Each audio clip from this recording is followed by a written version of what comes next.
Hi, this is Carla from Carla's glutenfreerecipe.com.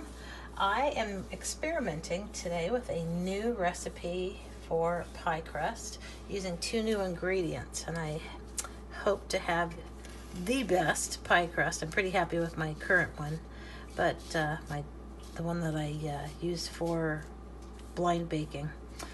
This one, I'm not going to blind bake it. It's going to be thoroughly baked for an upcoming recipe, and that doesn't need to be baked. The filling doesn't need to be baked. Well, anyway, you can use it for either par baking it, blind baking it, or fully baking it, depending on the filling you want to use for savory or sweet.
Now the pie crust has cooled, and one thing that I love about this, so for a nice presentation, if you wanted to place this on a platter, the whole entire pie crust comes away from the pie plate. So you can fill it with whatever you'd like, savory or sweet. And the texture is just perfect. It's just perfect.